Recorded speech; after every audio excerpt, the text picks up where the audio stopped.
ela... Então, eu sempre gostei muito de muitas áreas da medicina, então não tinha só uma única área que me atraía, né? E eu sempre gostei da continuidade do cuidado. Então, sempre tinha, né, a preocupação de como que o paciente vai ficar depois que sair dessa internação, como que esse paciente vai ficar depois que ele for para casa, que apoio que esse paciente... Porque a saúde e a doença, né, o processo saúde-doença vai muito além do consultório. Muito pelo contrário, acontece muito mais fora dele do que dentro, né? Então, de certa forma, limitar o recurso que a gente tem para cuidar só dentro do consultório. Então, isso eu gostava muito, de estar junto com as pessoas e de poder continuar esse cuidado. Na medicina de família, a gente se especializa no que é normal. Então, para a gente saber identificar se aquilo que a pessoa busca, às vezes, né, tem dúvida, se aquilo faz parte do processo normal da vida, se faz parte do sentir uma tristeza por um luto, por exemplo, ou sentir né, que tipo de dor é aquela, se é patológica ou se é por algumas problemas de saúde mental, por alguma ansiedade, alguma angústia, e nas doenças mais comuns. Então, os especialistas focais, que a gente chama, se especializam em órgãos, né? O que é muito importante, é muito necessário, que quando alguém que não controle a sua pressão arterial, por exemplo, com os protocolos tradicionais, que tenha alguém que seja especialista nessa área, mas é uma doença, por exemplo, da pressão alta, ou câncer de mama, ou a puericultura, né? O cuidado das crianças, isso acomete todo mundo, isso é muito comum. Então, eu me sentiria, por exemplo, uma médica, eu me sinto, assim, triste quando tem algo que o paciente precisa e que eu não consigo resolver e que eu preciso encaminhar. Então, o gostar de estudar sempre, né? Que você tem que estar sempre atualizado, assim, sempre com... O conhecimento do médico de família é moldado pela comunidade que atende, sabe? Então, por exemplo, tinha épocas que assim que eu me formei, eu trabalhava numa unidade de saúde aqui em Curitiba, que tinha maior número de população, maior número de pessoas com tuberculose na cidade. Então, lá, assim, um infectologista, por exemplo, não seria capaz de resolver, porque a quantidade era muito de pessoas, né? Então, estar próximo da pessoa que adoece, poder rastrear a família, cuidar da família, do sofrimento da família, além da doença, né? Então, naquele momento, eu era especialista em tuberculose, né? Hoje, a minha realidade já é diferente. Então, já são dores crônicas, né? A população... Então, isso você tem que se manter atualizado, de gostar de estudar e gostar de aprender coisas novas e habilidades novas, assim, isso acho que é bem importante para todo mundo, mas o médico de família, se não tiver isso, fica mais difícil, assim, né, também. Eu fiz um Uhum. estágio na Amazônia, na faculdade ainda, então lá você tem que saber doenças endêmicas da Amazônia, né, leishmaniose e tuberculose também. Então, essa amplitude de conhecimento, eu aprendi essa palavra nova esses tempos com o Leandro Carnal, essa learnability, né, essa habilidade de poder Uhum. estar aprendendo. É algo que me atrai, que eu gosto, assim. Eu acho que por isso que também me atraiu essa área, sabe? E olha, é muito legal isso, porque assim, a gente está no mês, né, de outubro, que tem essa simbologia dos cuidados com a saúde da mulher. É o mês que tem o Dia das Crianças, né? E é o mês que começou com o 1º de outubro, que é o Dia do Idoso, né? Então Sim, diz, puxa vida, a gente está, na verdade, é, em todas as faixas etárias, é né? verdade. Então, e nesse ponto, dizer, ó, tá em todas as faixas etárias, então é esse cuidado que você está relatando aí, de dizer, olha, como que a gente chega, como que cuida, que tipo de entendimento tem que ter. Eu estava te ouvindo aqui pensando que é uma baita porta aí de medicina antropológica, né? Sim, E assim, e pensando agora que você falava nessa questão das dores crônicas, por exemplo, com o envelhecimento da população, a gente passa a ter ou a precisar ter maiores cuidados com essa faixa etária também, né? com Então, certeza. assim, eu imagino que esse cuidado contínuo com a saúde da família como um todo, também, assim, quando a gente fala nessas questões de envelhecimento, tem muita gente que pensa bem isso, né? A coisa do, tem que procurar o geriatra só quando está com dor, né? E diz assim, não, existe um processo também que eu acho que o médico de família pode ajudar a construir aí ao longo, né, do tempo que ele atende uma família. Como é que funciona isso mais ou menos assim, Isis? De a gente ter esse processo, vamos supor assim, até vou pedir para que você fale especificamente pensando assim nos cuidados de uma mulher, né? Dizer assim, uma mulher desde a juventude dizer, bom, a gente tem um mês simbólico, tudo isso, mas dizer que cuidados específicos e que percepção do próprio corpo ela precisa ter. Bacana. Isso, o cuidado da mulher, de todo mundo, mas a mulher, isso já acontece numa gestação, pensando numa criança que vai nascer. Né? Então, a beleza da medicina de família, por exemplo, que eu consigo saber dessa criança, dessa mulher que vai nascer, já se eu faço acompanhamento de pré-natal, um pré-natal de baixo risco né, da mãe. Então, eu conhecendo já esses fatores de risco, ou essas situações específicas da gestação, questões familiares, eu acompanho, né, acompanhando essa infância da criança, não tendo essa quebra de cuidado, por exemplo, quando a menina menstrua e daí já o pediatra não atende, tem que ir para ginecologista, né? Então, perde esse vínculo, esse conhecimento. Então, a gente consegue fazer esse acompanhamento e essa abordagem, essa promoção. Então, peraí, deixa eu te interromper um minutinho, Isis. Me conta mais sobre isso, porque eu acho que é uma curiosidade minha e de mais gente, né? Você, como médica da família, então você pode acompanhar, não existe essa ruptura entre o processo da menina para o pediatra e depois para o ginecologista. Você pode acompanhar essa ascendência cronológica? Sim, essa que é um dos principais papéis do médico de família é essa longitudinalidade, é o cuidado ao longo do tempo. Porque a transição da menina à criança, por exemplo, para a menina à mulher, passar, né, é um processo fisiológico, não é uma doença ou algo diferente ou algo, né, errado que acontece no corpo dela, muito pelo contrário. Então, pode e deve ser feito acompanhamento sim com o médico de família.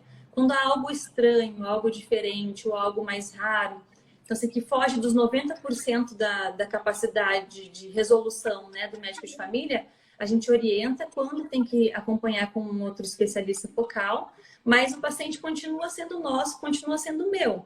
Então, esse a gente, né, ele continua sendo, então consulta com a ginecologista porque tem algum problema específico, ou com alguma dúvida específica, ou com o cardiologista porque tem alguma, né, uma hipertensão que não está sendo tratada, ou no caso de câncer de mama, que precisa ir para um oncologista cirúrgico para fazer, às vezes, uma retirada ou para fazer um tratamento, mas ela continua sendo minha paciente, então ela não se sente sozinha até nesse processo da vida, né? Então ela sabe a quem recorrer, a gente faz essa coordenação de cuidados. Então, às vezes, tem pacientes que precisam, mulheres que precisam estar com o ginecologista por uma endometriose, por exemplo, ou com um oncologista por um câncer de mama, mas ela continua sendo minha paciente. Então, a gente faz o meio de campo ali, né? Continua seguindo eventuais efeitos colaterais de tratamentos, ou dúvidas que surgem, ou medos, ou às vezes mudança de rota ali, de caminho, a gente tá para assessorar e orientar. Ó, isso é um processo normal, não, isso a gente tem que ver, isso a gente tem que fazer um exame específico. Então, mesmo quando tem que ter esse olhar do especialista focal, o médico de família, que é o especialista de generalista, continua nesse cuidado, sabe? Olha que legal. E Isis, é possível hoje ter, por exemplo, você dizia lá no começo, inclusive, dizendo dessa nossa inspiração, vamos dizer assim, em países mais desenvolvidos, que já têm isso há mais tempo, que têm políticas públicas bem desenvolvidas para isso, né? Hoje no Brasil, a gente tem possibilidade de um acompanhamento, ou em alguns lugares já tem esse acompanhamento do médico de família pelo SUS? Tem, pelo SUS, tem em vários lugares. Tem crescido ainda, né? Mas em Curitiba tem a medicina de família bem forte aqui em Curitiba. No Rio de Janeiro tinha uma época que a favela da Rocinha era 100% coberta pela medicina de família, ou seja, as filas das UPAs, né, dos pronto-socorros estavam bem pequenas porque eles tinham acesso aos médicos de referência. Florianópolis tem uma medicina de família muito forte também, em Porto Alegre tem também. Tem grandes médicos de família em Brasília, então isso está crescendo e está se expandindo. Em Minas Gerais tem, não são todos ainda, mas tem crescido. À medida que a especialidade cresce, que os exemplos vão se multiplicando até entre as prefeituras, os exemplos de economia, de serviço, né? Inclusive, isso tem crescido na saúde suplementar também, nos convênios, e no particular tem crescido muito também a busca, né? Porque tinha uma época que a gente acreditava que tinha a época do médico de família lá, a gente antigamente que acompanhava, e depois a medicina foi se super especializando e segmentando o paciente, né? Uhum. Então, agora tem se descoberto essa vantagem, essa comodidade, essa segurança do médico de família novamente, sabe? E eu fico muito contente, né, de trazer uma especialista como você que diga essas coisas para gente, porque é bem isso, essa questão de perceber como as especialidades ou como as áreas da ciência também fazem releituras de si mesmas às vezes, né? Dizer, ó, tinha esse médico generalista que acompanhava, mas daí depois super especializou e de repente se percebeu justamente, eu diria que é um processo de reumanização da medicina, de repente, né, assim, de um jeito bem leigo, né, dessa percepção assim. E eu faço essa pergunta, Isis, porque às vezes, né, quando a gente fala nisso, nesse acompanhamento e tudo mais, alguém pode pensar, ou muitos de nós poderíamos pensar, sim, mas está ao alcance de quem, né? E é por isso que eu te pergunto, digo, puxa vida, apesar de a gente precisar ainda de muitas políticas públicas que façam esse jogo de chegada para toda a população, te perguntei por isso, né? Se tem pelo SUS. E que bom, você está dando uma notícia linda para a gente, né? Que bom, né? E eu vou aproveitar então, Isis, quero te perguntar também. Olha, a gente está falando aí da família, da mulher especialmente. Fala aquele recadinho importantíssimo, assim, sabe? Que eu acho muito importante quando a gente tem uma voz feminina, né? Dizendo essas coisas para a gente que é mulher. Sobre a saúde da mulher, especialmente, né, neste mês que a gente tem essa simbologia, mas dizer, escuta, vamos lá. De quanto em quanto tempo tem que fazer exame? Que tipo de exame? Conta pra gente de novo, por favor. Tá. Isso é uma pergunta bem importante mesmo, porque até tenho falado nesses tempos no Instagram também, tem sido perguntado muito, assim. Isso, peraí, deixa eu te interromper rapidinho de novo, Isis. Ó, vai ficar marcado aqui, mas depois, pessoal, aproveitem e sigam. A Isis está cheia de conteúdo bacana lá no Instagram, é @deucursoisis, eu vou marcar aí, né? É conteúdo bacana voltado para a saúde da família e para a saúde da mulher. E, assim, de um jeito muito didático, é muito gostoso, muito leve de a gente ver, né? Desculpa, queria te interromper só para lembrar. Imagina, obrigada. Então, assim, quais são as principais mulheres? Em qual faixa etária, né? Todo mundo tem que fazer prevenção, esse rastreio, mamografia, esses exames. A recomendação mundial e da Organização Mundial da Saúde, e quais são as mulheres que mais se beneficiam, é principalmente as mulheres de 50 anos aos 74 anos, que é a faixa etária que o câncer de mama mais acomete, né? Que é o câncer que mais acomete as mulheres depois do câncer de pele não melanoma, e a faixa etária, e é o câncer que mais mata as mulheres também. Mas não na medicina, às vezes, menos é mais, né? Então, fora dessa faixa etária, quando a gente fala de rastreio, assim, é quando a pessoa não sente nada. Então, não tem nenhuma história de câncer na família, né? Câncer de mama, não tem nenhum sintoma. Então, quem que tem que fazer? Dos 50 a 74 anos, a cada 2 anos, o exame de mamografia, né, que seria o padrão ouro para a gente cuidar disso. Fora dessa faixa etária, a gente tem que individualizar, né? A maioria dos estudos internacionais, a Força-Tarefa Americana de Rastreio de Doenças, a canadense, orientam dos 40 aos 50 anos a gente individualizar o cuidado e orientar a mulher, né, de que há riscos e benefícios da mamografia nessa faixa etária, né? Porque às vezes o risco, quais são os riscos, né? De pensar, mas o que vai? Vai me salvar de um. Quando a gente pensa em investigar um câncer, a gente acha que vai salvar todo mundo que a gente descobre que tem aquele câncer. Infelizmente, não é verdade, né? Então, tem faixa etárias que o benefício é muito maior, e outras faixas etárias que a gente tem que discutir, que é um risco de sobrediagnóstico, né, de a gente descobrir coisas que não iam se desenvolver, não iam afetar a vida da mulher de uma forma negativa, sobre tratamento, né, de biópsias necessárias, ou às vezes de cirurgias desnecessárias. Então, fora dessa faixa etária, dos 50 a 74 anos, é importante individualizar. Pode sim ser feito, né? Anualmente é importante que a mulher vá ao médico para conversar, para discutir esses assuntos e para ver qual é a necessidade naquele momento de fazer um exame ou não e qual seria, né, às vezes, o exame mais indicado. a gente fala muito que antigamente se orientava muito o autoexame da mama. Hoje, assim, cientificamente, ele não substitui a mamografia, né? Então, é importante que a mulher cuide e conheça o seu corpo, perceba alterações que aconteçam em textura de mama, em inversão de mamilo, em aparecimento de nodulações, mas esse autoexame, esse conhecimento, autoconhecimento do corpo, não substitui o acompanhamento médico, porque mesmo quando tem indicação de um exame clínico, né, de fazer uma palpação das mamas para ver os nódulos que a gente consegue perceber, seja a mulher leiga, né, ou o médico, ele já, quando já tem um nódulo que a gente é palpável, em geral o câncer já está muito mais avançado. Então, por isso que é importante não ficar só, né, a gente não incentiva o autoexame com esse medo de que muitas mulheres não vão daí procurar, ainda mais agora na pandemia, né, fazer exames porque acham que estão de 100% cuidadas.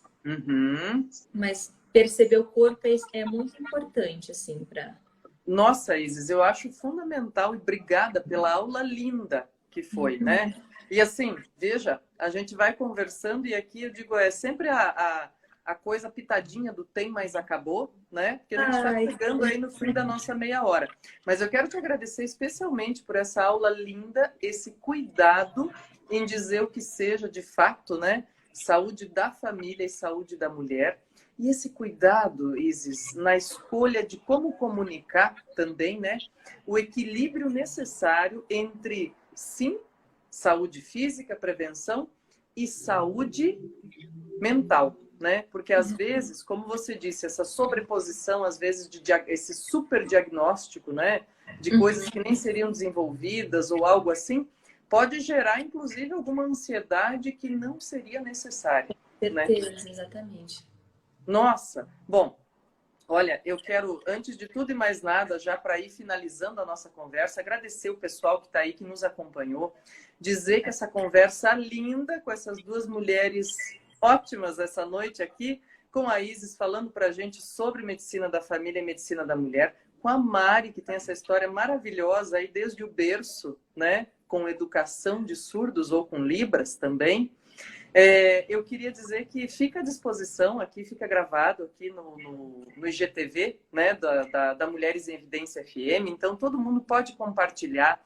Fiz questão que nesta primeira quinta-feira de outubro, olha eu voltando para agosto, mas nessa primeira quinta-feira de outubro a gente conversasse sobre saúde da família e saúde da mulher, e que fosse com alguém que de fato tem esse cuidado, tem esse carinho, tem essas publicações super relevantes, né? E eu torço muito para que a gente tenha mais Isis fazendo isso, mais pessoas dispostas a isso, mesmo que se formem em grandes centros urbanos, né?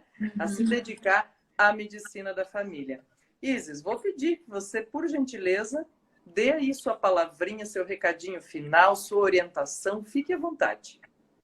Eu quero agradecer muito o espaço, a oportunidade de estar aqui conversando sobre isso, né? Conversar sobre a saúde de uma forma geral me agrada demais. Fica com aquela sensação de que quero mais, então, porque o papo está muito bom mesmo e que a gente possa multiplicar conhecimento, né? Multiplicar aí conhecimento de qualidade e ter mais oportunidades para nos cuidar, nos ajudar e nos apoiar. Fico à disposição, né? Agradeço a participação de todo mundo, tanto aqui quanto lá no meu perfil. O que eu não respondi aqui, vou responder para todo mundo também. Então, agradeço a você também e a Mariana, que aceitou o meu convite de estar participando aí com a gente. Eu fico muito contente, vou convidar mais vezes, porque, né, é isso, eu digo, a pitadinha do tem, mas acabou. Né? Agradecer o pessoal que está aí também, que mandou coraçãozinho, que mandou abraço, que elogiou, que, né, é isso, acho que essa corrente de gratidão, quando se constrói conteúdo, quando se divulga coisa importante para a vida da gente, né, Isis, tem que ser comemorada mesmo, viu? E obrigada mesmo, Mari, brigadíssima também. Um abraço carinhoso para vocês. Fiquem bem. Uma ótima semana, gente. Vamos cuidar bem todos nós, de todos nós, né? Eu agradeço. Quinta-feira que vem, 7h30 da noite, de novo, tem Cleusa Secato Convida aqui na Mulheres em Evidência FM. Agradeço demais. Isis, Mari, Boa noite para vocês. Obrigada. Se cuidem. Beijo. Tchau, Tchau, tchau. tchau.